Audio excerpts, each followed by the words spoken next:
आदत और अवेयरनेस में एक फ़र्क है।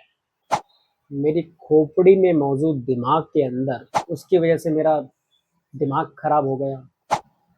नमस्कार दोस्तों, स्वागत है आपका क्रिएटर्स ऑफ थॉट्स में। दोस्तों, आज हम बात करने जा रहे हैं खुश रहने के बारे में। खुश रहना अर्थात ऐसे विचारों से लगातार घिरे रहना जो सुख दें। क्या ये परिभाषा है खुश रहने की? वैसे खुशी और आनंद, इन दो शब्दों में भी फर्क है। खुशी निर्भर होती है किसी इवेंट के होने पर, जैसे अच्छे मार्क्स लाना, कोई पसंदीदा चीज़ का मिल जाना, कोई विश पूरी हो जाना। पर आनंद शब्द का अर्थ होता है लगातार खुश रहना। इसमें किसी इवेंट का हर बार होना ज़रूरी नहीं है।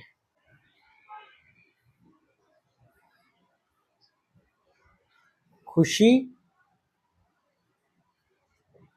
और आनंद, तो ये दो शब्द अलग अलग हैं। खुशी एक इवेंट के होने पर डिपेंड करती है, लेकिन आनंद इस इवेंट के होने पर डिपेंड नहीं करता। यानी किसी चीज़ पर डिपेंडेंसी की कोई आवश्यकता नहीं है। किस केस में? आनंद के केस में।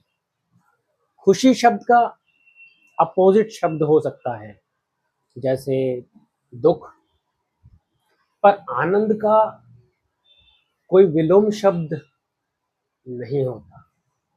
आनंद एक फ्लो है, एक बहाव है, लगातार है।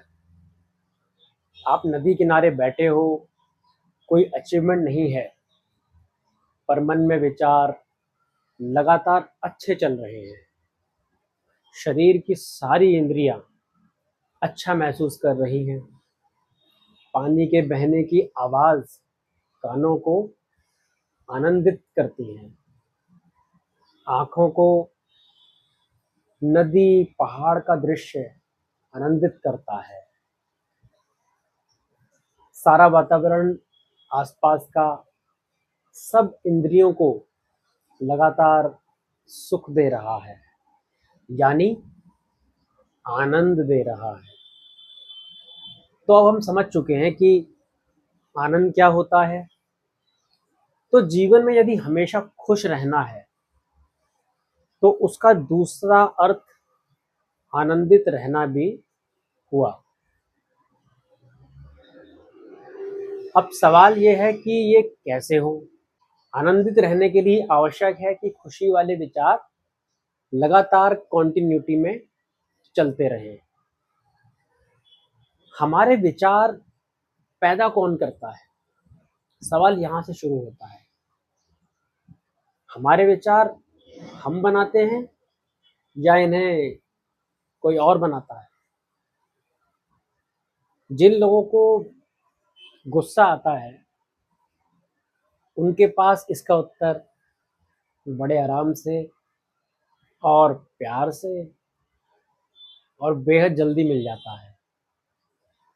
उन्हें साफ पता है कि उन्हें गुस्सा कौन दिलाता है। आंसर क्या है? सामने वाला। फलाने ने मुझे गुस्सा दिला दिया, उसकी वजह से मेरा दिमाग खराब हो गया, और मैंने ऐसा रिएक्शन दे दिया। कितना इजी और क्लियर है ना। पर एक घटना ले लेते हैं उदाहरण के लिए।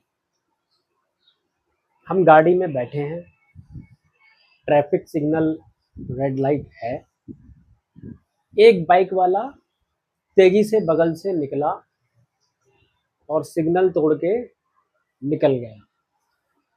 अब दिमाग में कैसे विचार आए? कितना बेवकूफ़ आदमी है, खुद भी मरेगा और दूसरों की जान भी खतरे में डाल रहा है। और इसके बाद कुछ और शानदार शब्द भी निकलते हैं। ये विचार उस बाइक वाले ने मेरे दिमाग में डाले या मैंने खुद इन्हें क्रिएट किया, ये बड़ा सवाल है।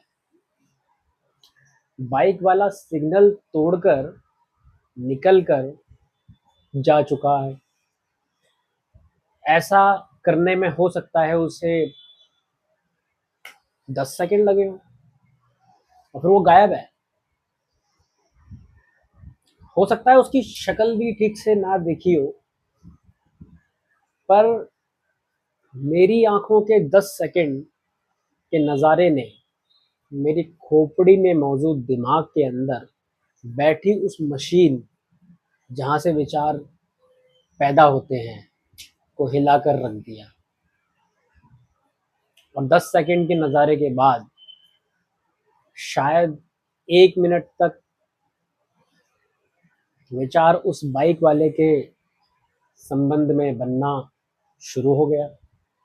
कुछ एक्सीडेंट की खबरें जो कभी अखबार में पढ़ी थी या टीवी में देखी थी, वो भी ध्यान में आ गई। और फिर विचार बनने लगे। अब इतना जूम जो किया है इस 10 सेकंड में, हमारा दिमाग कैसे काम करता है इस पर तो हमने जो भी जूम किया है, तो इतना तो क्लियर है कि ये जो विचार पैदा उस बाइक वाले ने नहीं किए, आंखों ने देखा, दिमाग को सिग्नल भेजा और दिमाग में मौजूद एक मशीन, हमारा ब्रेन, उसमें है एक मशीन। आईज ने उस सीन को देखा और फिर सिग्नल दिया किसको? ब्रेन को। ब्रेन में एक मशीन मौजूद है, ठीक है। ये पूरी की पूरी घटना 10 सेकंड की। तो दिमाग को सिग्नल भेजा, दिमाग में मौजूद एक मशीन जो सिग्नल के मिलने के बाद उस पर एनालिसिस करती है, प्रोसेसिंग करती है, एनालिसिस।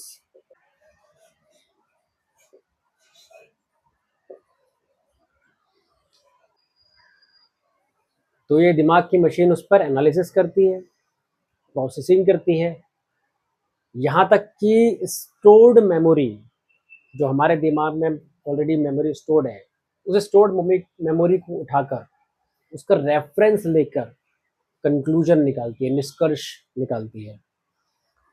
तो इस तरह से 10 सेकंड के नज़ारे से इस मशीन के काम करने का पूरा तरीका समझ में आता है। अब यहाँ एक चीज़ और भी ध्यान देने वाली है। 10 सेकंड के इस नज़ारे को देखने के बाद जो रिएक्शन हमने दिया, क्या वो हमारा नॉर्मल या आदतन रिएक्शन था? मतलब इसी तरीके से हम बाकी और घटनाओं पर भी ऐसे ही रिएक्ट करते हैं, नॉर्मल बिहेवियर, आदत वाला बिहेवियर। यदि इसका उत्तर हाँ है, तो ये हमारी आदत, और आदत की खास बात ये है कि आदतों को रिपीट करने के लिए कभी नए तरीके से सोचने की ज़रूरत महसूस नहीं होती, क्योंकि ये हमारा रिफ्लेक्स एक्शन होता है। आदतें से हमारा रिफ्लेक्स एक्शन बनता है। इसका मतलब आदत वाले सीन में हम हमेशा एक जैसा बिहेवियर रिपीट करेंगे, रिएक्ट करेंगे। जब आदत से अलग कोई नई चीज हम करते हैं तो हमें सोचना पड़ता है कि उस परिस्थिति में हम कैसे रिस्पॉन्स करेंगे। एग्जाम्पल, जो कोई व्यक्ति है, पहली बार यदि वो फ्लाइट से यात्रा करेगा, हवाई जहाज से यात्रा करेगा, तो उसमें आदत नहीं है, अवेयरनेस ज़्यादा दिखेगी। और अवेयरनेस में हम हर चीज़ को बारीकी से देखते हैं, हर चीज़ के बारे में वो बारीकी से देखेगा। एस्केलेटर लगे हैं, कहाँ पे जाना है, किस पर्टिकुलर जगह से उसकी फ्लाइट है। तो आदत और अवेयरनेस में एक फ़र्क है। हमारे विचारों की क्वालिटी दोनों में अलग अलग तरीके की होती है। सबसे बड़ा फर्क इस बात में है कि आदत में रिपीटेड विचार आते हैं जो अवेयरनेस को हटाकर दिमाग की मशीन को ऑटो मोड में डाल देते हैं। ऑटो मोड में ऑटोमेटिकली दिमाग काम करता है। अब वापस आते हैं उस 10 सेकंड में। ये 10 सेकंड का उदाहरण आदत या रिपीट मोड वाले विचारों का था। तो हमारे दिमाग की मशीन ऑटोमेटिक मोड में चल रही थी, ऑटो मोड में चल रही थी। इसलिए वही विचार पैदा हमने होने दिए जो हमने अपने दिमाग को इस प्रकार की परिस्थिति में पैदा करने के इंस्ट्रक्शंस दिए थे।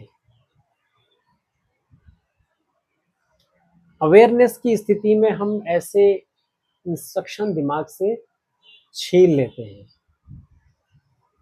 ऐसे में ये साबित होता है कि विचार पैदा करने की शक्ति किसके पास है। द आंसर इज हमारे पास। जिन्हें गुस्सा जल्दी आता है, जिनका जिक्र मैंने किया था, उनसे माफ़ी चाहूँगा, क्योंकि हमारे पूरे इस एनालिसिस से यही साबित होता है कि विचार हम क्रिएट करते हैं, कोई और नहीं। यानी दिमाग की जो मशीन है वो हमारी ज़रूर है, जो प्रोसेसिंग, एनालाइजिंग सब करती है ये मशीन, पर विचार इस प्रोसेस और एनालिसिस के लिए कौन से चाहिए, ये निर्णय तो हम करते हैं। और इसलिए हम हैं क्रिएटर्स ऑफ थॉट्स, जो कि इस चैनल का नाम भी है। और क्यों है, आई थिंक अब बताने की ज़रूरत नहीं है। तो बढ़ते हैं कंक्लूजन की तरफ। जब विचार हमने पैदा किए और इस डिस्कशंस के अकॉर्डिंग अवेयरनेस वाले विचार या आदत वाले विचार हम ही पैदा करने के निर्णय लेते हैं, तो दिमाग जब उन्हीं विचारों पर एनालिसिस करता है तो उसी अनुसार हमारे भाव बनते हैं, इमोशंस बनते हैं, एक्सप्रेशंस बनते हैं। दुख, सुख, एक्साइटमेंट और अन्य तरीके के भाव। यानी भाव जो भी पैदा हो, उनके पैदा होने से पहले का स्टेप है दिमाग का एनालिसिस, और उससे पहले हमारी आदत या अवेयरनेस वाले विचार, और उससे पहले हमारे निर्णय कि हम क्या विचार पैदा करेंगे। तो इससे हम क्या निष्कर्ष निकाल सकते हैं? यदि हम उन विचारों की क्वालिटी को पहले ही चेक कर लें जो हम पैदा कर रहे हैं, तो आगे की प्रोसेसिंग कुछ भी हो, भाव आनंद वाला होना हमारे वश में होगा। यानी हम क्या विचार या थॉट क्रिएट कर रहे हैं, हमारी खुशी और आनंद सब उस क्रिएशन पर डिपेंड करेगा। यानी हमेशा खुश रहने का तरीका क्या हुआ? हम कौन से विचारों को पैदा कर रहे हैं। यदि हम ऐसे विचारों को पैदा कर रहे हैं जो दिमागी प्रोसेस के बाद आनंद के भाव पे खत्म हो, तो हम हमेशा खुश रहेंगे।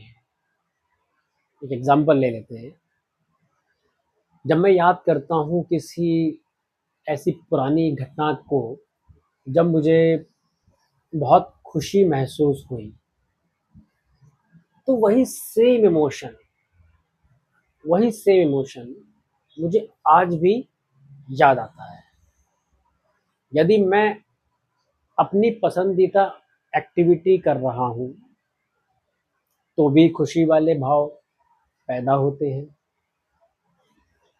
कुछ ऐसे लोग भी होते हैं जो किसी के मरने पर अच्छा भाव पैदा कर लेते हैं। मजाक की साइड पर बोल रहा हूँ, जैसे किसी की सास मर गई तो वो दुनिया को दिखाने के लिए रो रही है, लेकिन मन में ये भाव आ रहे हैं, चलो पिंड छोटा। यानी परिस्थिति कैसी भी हो, विचार पैदा करने की क्वालिटी कैसी है, उसी से उसका आउटकम तय होता है।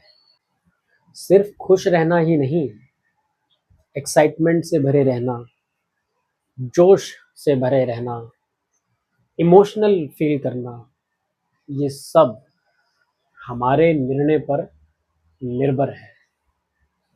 हालांकि ये सब अलग अलग टाइप के थॉट्स हमारे शरीर पर अलग अलग प्रभाव भी छोड़ते हैं।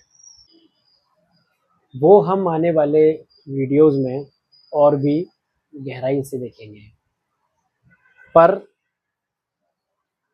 मुद्दे की बात ये है कि हमेशा खुश रहने का तरीका क्या है, ये हमने गहराई से आज समझ लिया है। हालांकि कुछ नए सवाल और भी यहाँ से पैदा होते हैं। हम ये कैसे ध्यान रखें कि हमें कौन से विचार पैदा करने हैं, कैसे हम इस आदत वाली मोड को छोड़ अवेयरनेस वाली मोड में आए, जिन पे बात करना ज़रूरी हो जाता है इन टॉपिक्स के ऊपर। तो हम आने वाले वीडियोस में उन पर डिस्कशन भी करेंगे। आप इस पूरे डिस्कशन पर क्या सोचते हैं, या कैसा फील करते हैं, या इस पर आपकी पहली प्रतिक्रिया या रिएक्शन क्या है? कमेंट में ज़रूर बताएं और बने रहिए हमारे साथ। आने वाले दिनों में जो हम वीडियोस बनाएंगे उसमें हम और भी डिटेल में इन सब पर बात करेंगे। Bless you all, thank you.